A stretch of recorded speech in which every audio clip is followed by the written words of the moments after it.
Hey, welcome back, YouTubers. My Vintage Iron 7512 here. Well, up to this point on the 455 build, we've pretty much got the long block built. Now we focus our attention on the lower end of the engine, the timing chain cover, and the oil pump and oil pan and so forth. We need to put this oil pump on, but I like to put the timing chain cover on first. So the timing chain cover on the 455 Oldsmobile is basically just a pressing. It's a steel plate pressing, but it does work pretty good. First thing we need to do is get the old seal out. So if you take something and you support this, get yourself a driver and a hammer, but you want to support the cover with something. So we'll get something here, and you want to kind of put something underneath this so you have enough room to drive that seal out. It doesn't take much to get the seals out of here. You basically just take a drift and a hammer and a few well-placed taps, and that thing pops right out. So now that we've got that out, we're just going to discard that seal. That's the old one. We'll throw that aside. You never want to reuse these old seals. It's always mandatory to replace these. So I'll clean the bore off, the sealing bore here real good. And then we can go ahead and place the new seal in. The new seal has to be driven in correctly. I always put a little bit of assembly lube or oil or something on the outer portion of the seal. It just kind of helps it go in a little easier.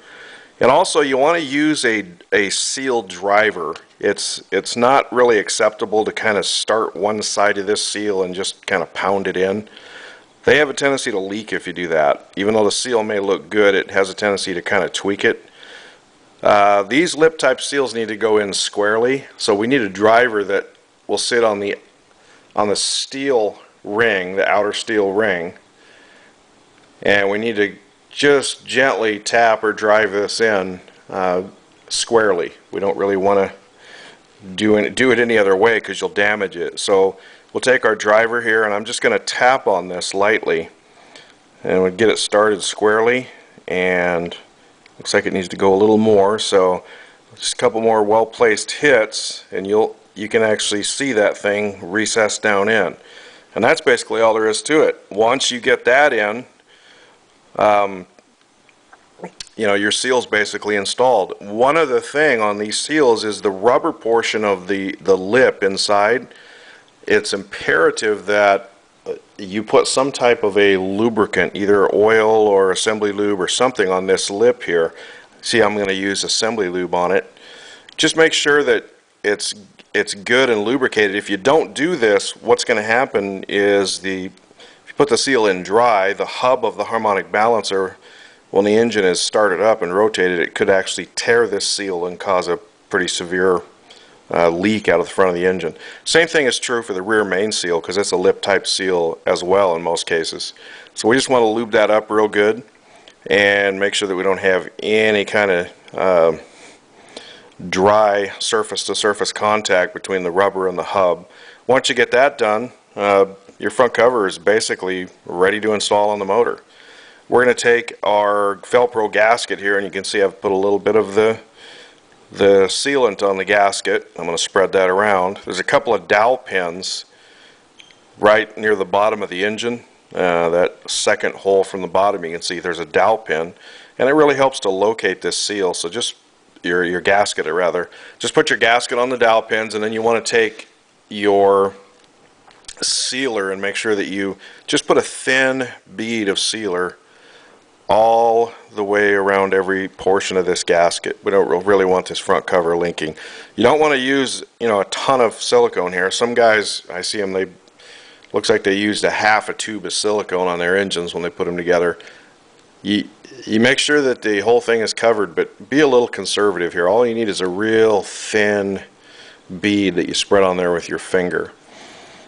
And then once we get that done, you can just take your cover, the same dowel pins that the gasket slid onto, the timing cover will also slide onto those dowels. So once you get this gasket prepped, you can simply slide your dowel into place, and we'll be ready to rock and roll here. Also, what you don't see on this engine is you don't see the oil slinger. If you see, I've got the bolt in the end of the head here. I'm going to take that off, and before I put the cover on, we're going to put this oil slinger on here. It's very important that that goes on the crank in front of the gear. Once you get that done, then you can go ahead and put your timing chain cover on. We got our gasket on there. Put your timing chain cover on, put your bolts in it, and you're in business. The bolts up top of the water pump here, they have these are for the water pump. The one down there, well, the motor's upside down now. The 4 bolts on the bottom, we'll go ahead and put those in, put the timing tab on and so forth. Tighten those up, excuse me. We're going to go ahead and put a couple of bolts also up top, just for now. I don't have the water pump for this engine, so we're going to go ahead, just because we want the timing chain cover to seal, and we want to get the gasket snugged up. We're going to go ahead and put a couple of just temporary bolts up there in the top in order to get this cover to seal up really well with our silicone on there. So it's kind of important that you do that. The nice thing about this timing cover is it fits. It has dowel pins, so it fits really well. It centers up the seal and so forth on the front of this engine. So we'll put these bolts in here. We want to snug these up and make sure that this timing cover is good and snug, top and bottom, so it seals up real well. Once you get the timing cover on, get all the bolts in it, snug them up, then it's time to move on. We got to start looking at the bottom end of this engine. We got to start looking at the oil pump, the oil pan and so forth, and that's pretty much going to button it up. But another thing we need to do is put our harmonic dampener or balancer on here. Now some guys will take the harmonic balancer and they'll take it and beat it on with a hammer. That is something that you should never ever do. What you want to do is get yourself a harmonic balancer installation tool. This tool is, you can rent it at pretty much any parts store. So once you get the tool in, the tool actually becomes a pressing tool for the harmonic balancer. Our balancer, we're putting the used one back on. The hub looked pretty good on this. Sometimes the seal will wear out the hub. This one looks really good. Make sure you get some lube on there, the inside and the outside of that hub, and then just carefully take your balancer and run it over the tool, line it up with your keyway on the crankshaft, and the balancer will you can kind of wedge it on there and get it started. But you definitely don't want to beat on this thing. Once you get to that point, then of course we're going to put our spacer in here and the big large nut that we use to pull this on, and we're going to use this tool to actually press the balancer onto the motor. That way we're not beating. If you take a hammer and you beat this balancer on, you're beating against the thrust bearing, and you could do serious damage to it. I've seen guys beat those on more times than I can count, and I just cringe every time I see it. So you can see here, just take a large crescent wrench, and the balancer actually goes on here fairly easy. It is a press fit, so it takes a little bit of effort, but it goes on fairly easy. You want to run this nut down until you feel it. You'll feel it when it bottoms out. The back of that balancer hub is going to bottom out on the crank timing gear. You'll feel it stop dead. Once it does, once you feel a dead stop, don't keep going, because you'll snap the tool off in the crankshaft. You can see I'm using a fairly large crescent wrench here, and right there that thing stops solid, so I know that that balancer is on. At that point you can just remove your tool, and there you go, balancer installation completed. Put a little lube on the bolt, and we also want to torque this bolt to specifications. You may have to hold the crankshaft in place. I definitely did with this one, because the torque on this bolt's like 120 pounds. So once you get the bolt in, you want to put some type of a stop or a brace under the crankshaft counterweight there and get that thing torqued up good and snug right to specifications. Once you get that done, your balancer is installed. Now we move on to the oil pump. We are putting a brand new Melling oil pump on this engine. Now the oil pump is driven by a drive shaft or an intermediate shaft that goes up into the distributor. There's a gear on the distributor that meshes with the gear on the cam, and so this sits right down on top of that oil pump and drives the pump. So we're going to bolt the pump onto the engine and I always like to go ahead and put the pump on.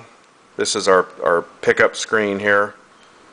We're going to put a new pickup screen on this engine because, again, it did have this engine actually had a pretty serious failure with the bearings and so forth. So we made the determination that we were not going to, reuse any of those parts that could possibly be contaminated with bearing material. So we bought a new pickup screen along with our pump. Once we get the pickup screen installed on the pump, then we'll put the pump on the engine. It's also a good idea to take some oil and put it inside your pump. You definitely don't want to put this pump on dry. Now the engine's going to be primed, prior to startup, but it's always a good idea to take some good break-in oil or assembly lube or something like that and put it inside your pump. Install the pump on the engine, torque the bolts down to specifications, and once you get to that point, we can turn the engine over. We've got oil in our pump. We primed it by hand on the bench, put our pickup screen on. We can turn the engine over. You want to put to drop your distributor in, you want to put your piston, your number one piston, at top dead center on the compression stroke.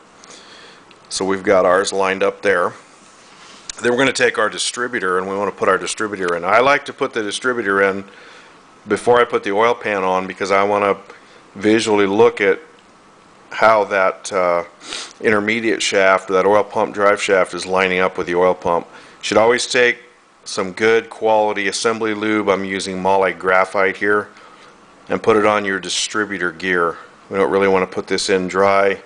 This is a gear that meshes with a gear on the cam. It's a distributor drive gear, so we want to lube this up good. Also the surface that is going down into the block of the distributor, want the gear, and then this hub area up here, we kind of want to lube that up a little bit, the O-ring seal. We get that nice, and we don't want anything dry going in here. It's always better to put a little lube on it, helps it go in. So then we're going to go ahead and drop our distributor in. We've already got the engine on top dead center. We made a reference mark on the intake when we disassembled the engine. We also made a reference mark on the distributor. So once you get it down, it may take a little finesse to get it down to drop into the oil pump, but you can see our shaft has gone right into the oil pump drive here. And once you got that done, you got it made. Your distributor is down.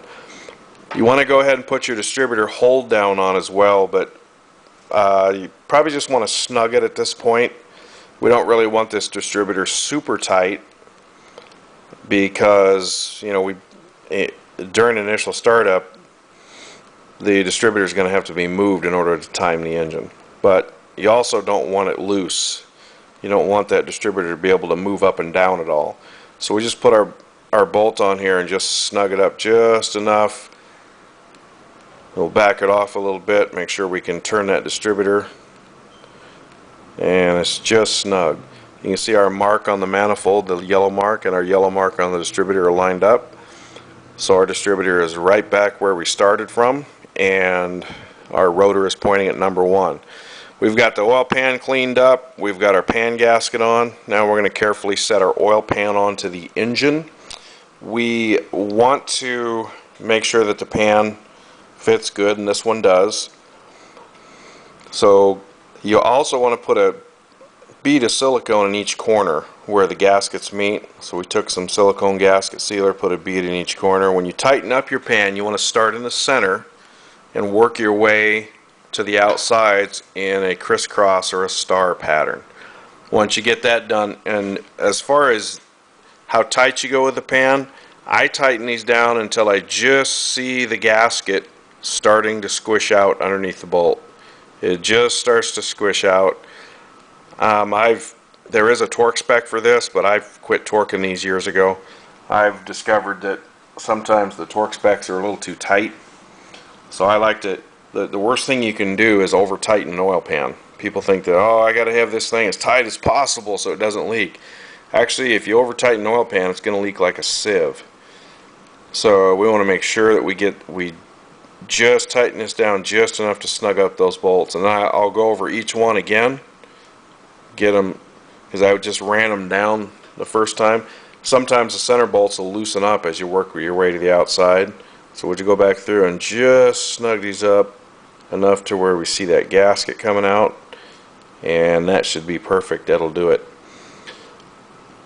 for your oil pan. And that pretty much wraps up this engine build. Once we get the oil pan on this thing, I do have a couple of the cam plug in the back of the motor that I couldn't get to when I put it on the engine stand. So once we get it off the engine stand and get it up in the air, we are going to put the plugs in the back, and at that point we're going to wrap this thing up, keep all the dirt out of it, and give the customer a call.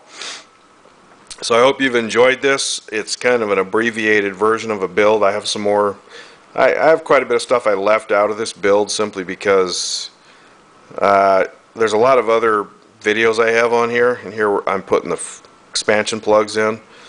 You also probably want to put a little lube on the inner diameter of the holes there once you get this in. We went ahead and put brass expansion plugs in this head, in this block rather. So again, we want to keep all the dirt out of this thing, so we're going to wrap it up here when we get done. But I hope you've enjoyed this. Like I say, there are a lot of other detailed videos. If you want to subscribe below to My Vintage Iron 7512, and there you see we got it all wrapped up. Customer's on his way. So hope you've enjoyed it. And if you have any requests, any builds you want to see, give me a shout, give me a holler. And I'll see what I can do. I have some more stuff coming up in the future, so subscribe. My Vintage Iron 7512. Thanks for watching, and we'll see you soon.